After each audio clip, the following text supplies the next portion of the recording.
ce que présente ou ce que représente notre consultant? Alors, il faut savoir que Vision Canada, nous sommes une structure qui est en place depuis plus de 15 ans. Et nous avons donc 22 bureaux dans 18 pays. Et le Cameroun fait partie de ces premiers pays dans lesquels nous sommes installés en Afrique. Donc, pour cela, nous allons l'accueillir. Et je vous remercie pour l'attente que vous avez eue.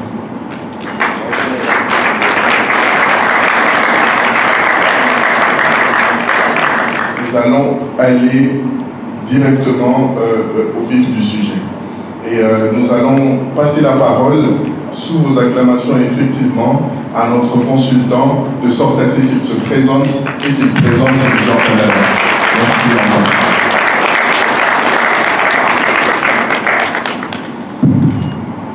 Alors, bonjour Kinshasa. Je suis très heureux d'être là. Beauté. Alors, désolé du retard, hein. Je suis avec une équipe qui, d'ailleurs, certains vont encore arriver d'un moment à l'autre. Pour ceux qui le savent, j'ai fait venir Nancy Simé et Herman devrait aussi être avec nous, mais il a un petit souci, donc je m'excuse aussi pour eux. Mais vu que l'événement s'appelle Face aux consultants, il fallait absolument que je vienne parce que l'essentiel, le plus important, c'est que je sois face à vous. C'était l'objectif pour qu'après cette rencontre, vous ayez toutes les informations que vous avez toujours souhaité avoir sur le Canada, sur l'immigration légale au Canada.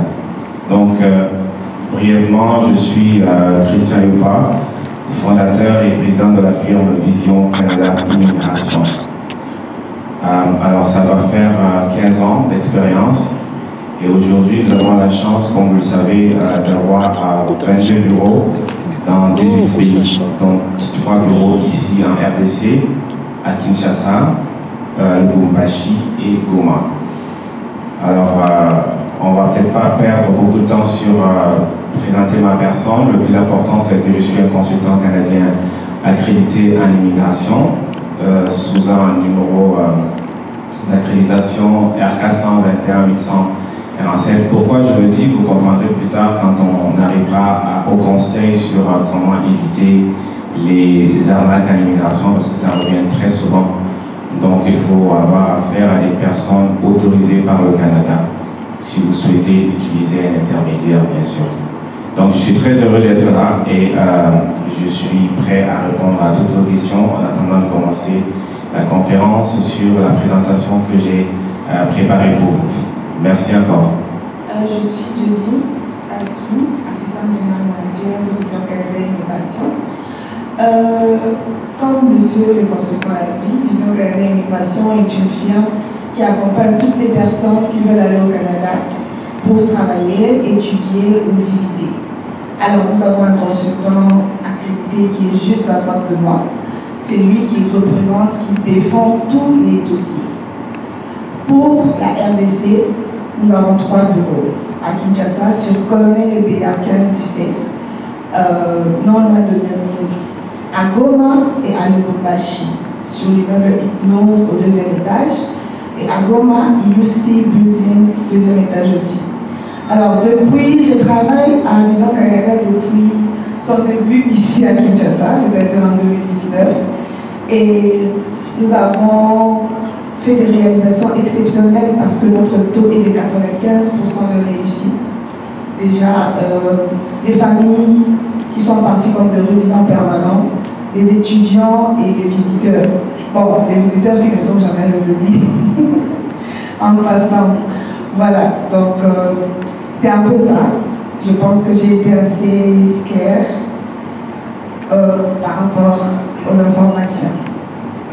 C'est-à-dire que tout le monde ne peut pas représenter les personnes devant le gouvernement. Contrairement à d'autres pays où, par exemple, pour faire l'immigration en Europe, il suffit d'avoir une agence et une agence de voyage. Par contre, pour le Canada, il faut être accrédité. Il y a 3 ordres qui sont autorisés: les consultants, les notaires et les avocats. Et c'est tout. Si vous avez un représentant pour le Canada qui n'appartient pas à l'un de ces ordres, c'est qu'il est illégal. C'est aussi simple que ça. Alors, qu'est-ce que nous apportons de plus à Vision Canada? Nous apportons le fait que je suis un consultant accrédité par le gouvernement à travers le CICC. C'est très bien pour la crédibilité de la firme, mais c'est aussi très bien pour le client. Parce qu'en cas de souci, le client il a un lieu pour se plaindre. Il peut se plaindre à l'ordre, il peut dire écoutez, j'ai fait affaire avec ce consultant, monsieur X, Y, et donné tous les détails, mais je n'ai pas été satisfait parce que je pense qu'il n'a pas respecté les lois et tout. On peut ouvrir des enquêtes sur le consultant si c'est avéré. Donc, sachant que cela peut arriver, je suis obligé de très bien faire les choses. C'est évident, contrairement à celui qui n'a de compte à rendre à personne. Donc voilà, c'est l'un des premiers atouts. Et deuxièmement, en dehors de l'arnaque, c'est l'expérience, ça fait 15 ans. Je pense que si on est un arnaqueur, on est malhonnête, on ne va pas rester 15 ans quand même, ça sera un peu chaud. Donc ça, c'est aussi une marque de crédibilité. Et enfin, il y a le nombre de bureaux. On est dans 18 pays, 22 bureaux. C'est clairement aussi une preuve qu'il y a quelque chose qu'on fait bien. Et après, il y a le succès. Le taux de succès est très élevé. On a fait partir des centaines, des milliers de personnes depuis 15 ans qui témoignent chaque jour. D'ailleurs, pendant la conférence tout à l'heure, je pense qu'il y aura un ou deux témoignages qu'on mettra à l'écran de personnes congolaises qui sont actuellement à Montréal, à Toronto, au Canada. Voilà, merci. Combien de temps peut prendre le processus de l'immigration au Canada? Et la deuxième, bon, madame, au milieu en rose, a parlé des visiteurs qui parfois ne rentrent pas. Est-ce que cela remet en cause la crédibilité de l'agence? Ça dépend de la procédure dont il est question. Est-ce que c'est un étudiant, un visiteur, un travailleur temporaire, un travailleur des provinces, un travailleur permanent, le parrainage, une situation humanitaire, un réfugié, etc. On va développer tous ces programmes, toutes ces façons de venir tout à l'heure à la conférence. Mais la réponse ici sera que ça dépend des programmes. Pour devenir résident permanent, par exemple, ça peut prendre 1 voire 2 ans parce que c'est devenir résident permanent. C'est le statut le plus solide pour le Canada. C'est obtenir pratiquement tous les droits des citoyens canadiens avec plein d'avantages qu'on expliquera aussi tout à l'heure. Par contre, visiteur ou étudiant, dépendamment de votre citoyenneté, peut aller un peu plus rapidement. Quoique visiteur actuellement est devenu assez long.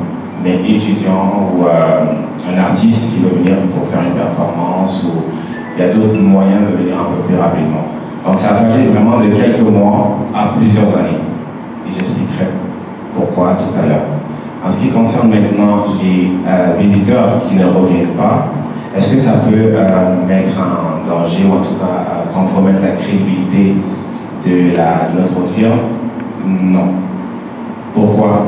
Parce que, je vous explique brièvement, le Canada a mis sur pied des possibilités en tant que visiteur de devenir autre chose. Donc, ce visiteur qui reste au Canada, généralement, ne reste pas en tant que visiteur éternellement. Il essaie de trouver une autre façon de rester légalement, donc de transformer son statut de visiteur en autre chose. Et nous sommes tenus uniquement de le faire entrer légalement au Canada. Et lorsqu'on lui offre un visa visiteur, ça veut dire qu'il a fourni des preuves qu'il va revenir dans son pays, qu'il va revenir ici. À partir de ce moment où nous on a pu prouver cela au gouvernement, même s'il ne revient pas, on n'a pas une obligation d'intention. On ne peut pas commencer à connaître les intentions des individus. Et puis si l'individu reste en plus légalement, même le Canada, ça ne le dérange pas. Il faudrait juste tout faire pour que vous soyez toujours légalement au Canada. Donc il n'y a pas d'impact vu que nous faisons la procédure légalement du début à la fin. J'ai 2 questions rapidement. La dame venait de dire que vous êtes aussi représenté à Goma. Tout à fait. Dans les Nord Kivu. Bon, avec l'actualité, tout ce qui se passe, est-ce que vous opérez, vous êtes toujours opérationnel là-bas? La deuxième question, offrez-vous un accompagnement pour les entretiens d'immigration, notamment à l'ambassade ou au consulat?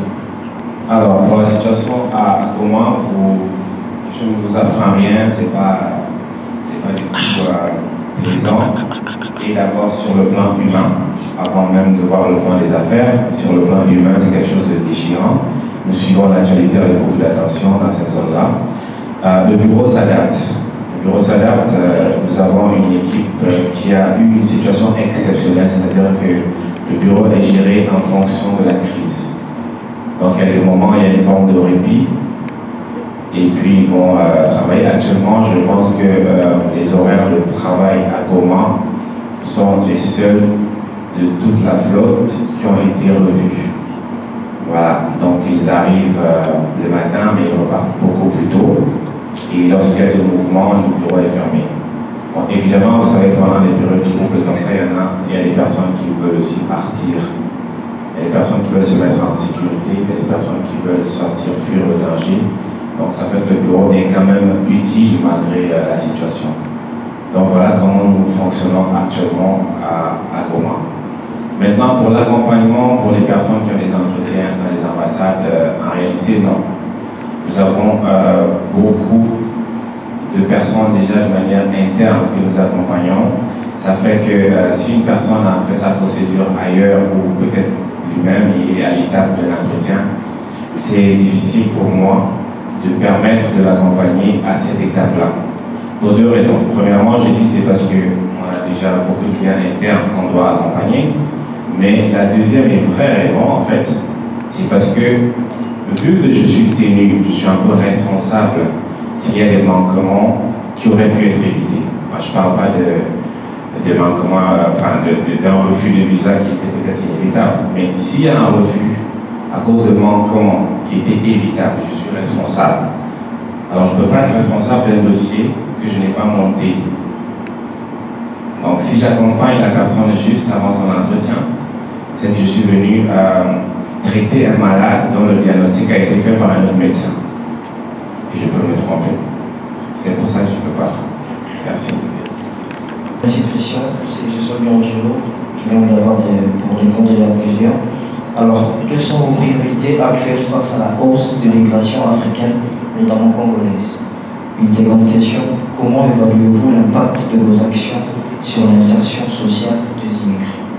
Alors, je pense que ça rejoint un petit peu la première question, la hausse de l'immigration. Je pense qu'il faut relativiser les choses. Aujourd'hui, quand même, l'immigration n'est plus comme elle était, surtout dans le Canada. Je parle du Canada parce que c'est celui que je connais. Le Canada ne fait pas de charité, hein. Il faut être aussi honnête là-dessus. Le Canada prend des personnes qui ont un certain profil, donc ça profite aussi à l'économie du Canada. Donc les personnes qui immigrent ont de nouvelles opportunités, mais en même temps, ça profite à l'économie aussi du Canada. Donc ce n'est pas uniquement dans le but d'offrir de nouvelles opportunités à ces personnes que c'est fait. Donc la hausse de l'immigration s'explique par le fait qu'il y a de nombreux programmes pour immigrer, et le pays où la plupart de ces personnes vivent, ils ne trouvent pas satisfaction, il faut le dire aussi, peut-être c'est un message aussi aux autorités de ces pays-là. Je ne pense pas que la jeunesse s'exporterait si elle trouvait ce qu'elle cherche dans son pays. On aurait beaucoup plus de visiteurs pour le Canada que de résidents permanents. Je pense que vous voudriez tous venir visiter le Canada, visiter les États-Unis, mais revenir ici. Donc, il ne faut pas se leurrer aussi, soyons réalistes. Le niveau de développement en Afrique ne permet pas encore d'intégrer sa jeunesse, surtout la jeunesse. Moi, je parle surtout de la jeunesse.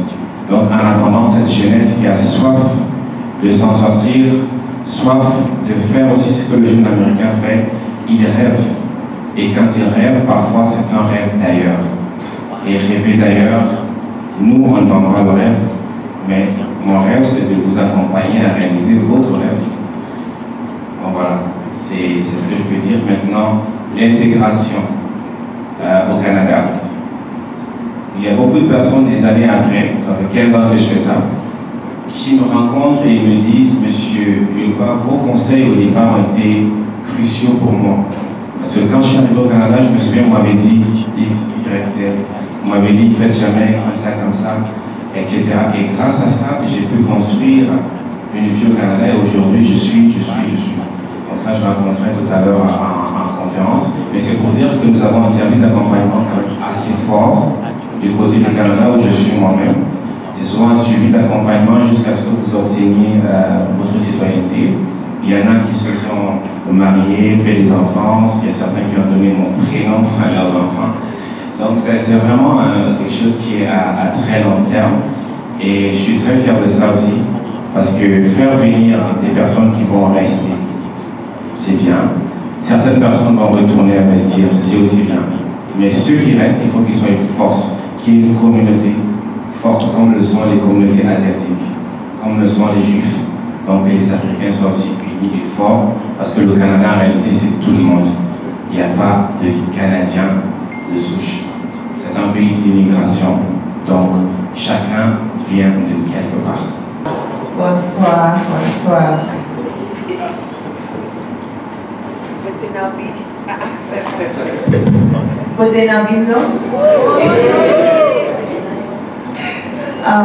Yes, I'm very glad to be here today. Je suis très heureux d'être ici ce soir.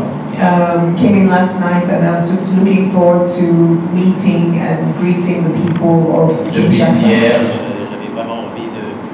Depuis hier, j'avais vraiment envie de venir voir le peuple congolais, les saluer. I've listened to everything the consultant has said and I believe that he said it all. Alors j'ai entendu tout ce que le consultant a dit et je crois qu'il a tout dit. Of course, the Bien English sûr. version. Bien sûr, en anglais. Yes, and I'm very glad to be here.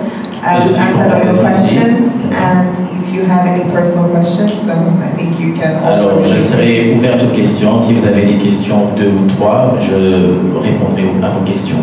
But long story short, you're in safe hands. Alors, pour couper court, vous êtes entre des bonnes mains. I've been an ambassador for Vision Canada Immigration in Lagos, Nigeria, and across Africa for the past 1 year. Depuis 1 an, je suis ambassadrice de Vision Canada Immigration depuis le Nigeria. And I have heard so many testimonies from people across the world. J'ai entendu beaucoup de témoignages venant des gens partout dans le monde. I was privileged to be in Canada last year, Montreal, Quebec. Alors, j'avais le privilège d'être au Canada l'année passée, de Montréal à Québec, where I met with some of the people who have gotten visas and gotten their dream to Canada through Mr. Christian Yopa. Là où j'ai rencontré des gens qui ont eu leur visa, leur résidence par Monsieur Christian Yopa. So that's sealed my confidence being an ambassador of this great brand. Cela a scellé ma confiance et surtout ma détermination en étant ambassadrice de Vision Canada Immigration. So I can tell you for a fact that we are definitely in safe hands. Alors je peux vous le dire vraiment de fait que vous êtes entre des très bonnes mains. Thank you so much. Merci beaucoup.